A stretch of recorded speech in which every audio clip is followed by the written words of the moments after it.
नमस्कार दोस्तों, आपका स्वागत है हमारे चैनल पर। आज हम लेकर आए हैं ओडिशा की एक ऐसी कहानी जो भक्ति, परंपरा और गौरव से भरी हुई है। ये कहानी है कार्तिक पूर्णिमा, डांगा बसा और बाली यात्रा की। तो चलिए शुरू करते हैं इस अद्भुत यात्रा की कहानी जो हजारों साल पुरानी है। जैसे ही कार्तिक महीने की पूर्णिमा का सूरज उगता है, पूरा ओडिशा श्रद्धा और उमंग से भर उठता है। नदियों और तालाबों के किनारे लोग स्नान करते हैं, दीप जलाते हैं और भगवान विष्णु की आराधना करते हैं। इस दिन को ओडिशा में कहा जाता है बोइटा बंदाना, यानी नावों की पूजा का दिन। लोग केले के तनों, कागज या थर्मोकॉल से छोटी नावें बनाते हैं, उनमें दीप जलाते हैं और गाते हैं अकम बॉय पाना गुआ थोई। यह गीत हर ओडिया के दिल में बसा हुआ है। इसका अर्थ है हमारे पूर्वज जैसे समुंदर पार व्यापार के लिए निकले थे, वैसे ही आज हम उन्हें याद कर रहे हैं। कार्तिक महीना ओडिशा में दामोदर मास कहलाता है। यह महीना भगवान विष्णु, विशेष रूप से जगन्नाथ जी की भक्ति के लिए समर्पित है।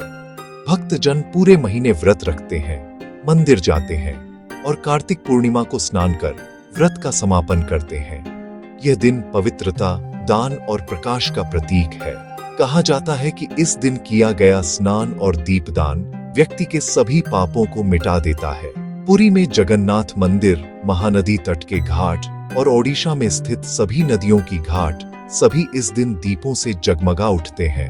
भक्त सुबह सुबह मंदिरों में बोइटा बंडाना करते हैं, भगवान को खीर, फल और प्रसाद अर्पित करते हैं। संध्या समय आरती और भजन के साथ पूरा वातावरण दिव्य बन जाता है।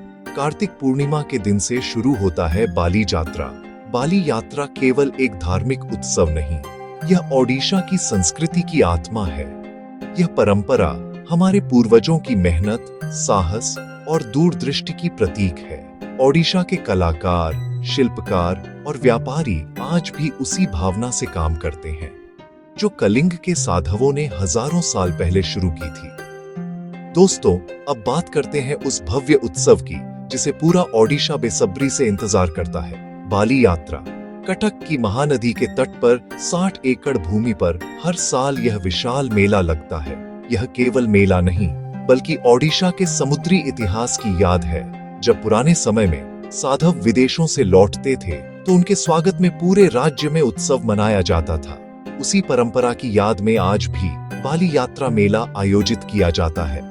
यह एशिया के सबसे बड़े ओपन ट्रेड फेयर है। ओडिशा सरकार ने कटक बाली यात्रा के लिए जीआई टैग हेतु आवेदन किया है। यहाँ हस्तशिल्प, पारंपरिक खानपान, लोक नृत्य और झूले सब कुछ देखने को मिलता है। रात में जब हजारों दीप जलते हैं तो ऐसा लगता है मानो पूरा आकाश धरती पर उतर आया हो। इस साल कटक की बाली यात्रा 5 नवंबर से 12 नवंबर 2025 तक आयोजित की जाएगी। चलिए बाली यात्रा के इतिहास को जानते हैं। प्राचीन समय में जब ओडिशा को कलिंग साम्राज्य कहा जाता था, कटक का क्षेत्र, जो महानदी और काठजोड़ी नदी के संगम पर स्थित है, समुद्री व्यापार का सबसे बड़ा केंद्र था। यहीं से कलिंग के साहसी साधव अपनी विशाल नौकाओं, जिन्हें बोइटा कहा जाता था, में सवार होकर समुद्र की यात्रा पर निकलते थे।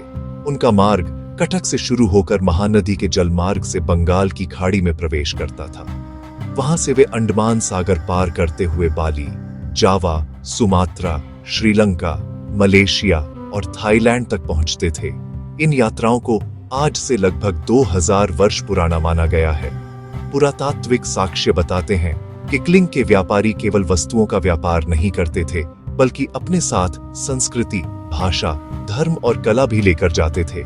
इसी कारण आज भी इंडोनेशिया, बाली और जावा में हिंदू धर्म और रामायण की परंपराएं गहराई से रची बसी हैं। बाली में आज भी जगन्नाथ, महादेवा और सुभद्रा नाम पाए जाते हैं, जो कलिंग के सांस्कृतिक प्रभाव का प्रमाण है। इंडोनेशिया की बोरोबुदुर और प्रम्बनन जैसी प्राचीन मंदिरों की स्थापत्य शैली ओडिशा के लिंगराज और कोणार्क सूर्य मंदिर से मेल खाती है।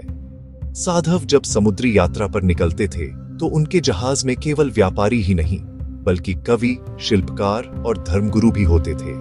वे अपने साथ ओडिशा की परंपरा, ओडिया भाषा और लोक गीतों को भी ले जाते थे।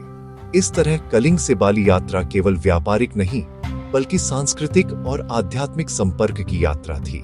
कार्तिक पूर्णिमा, डांगा बसा और बाली यात्रा हमें यह सिखाते हैं कि विश्वास, परंपरा और साहस से बड़ी कोई शक्ति नहीं होती।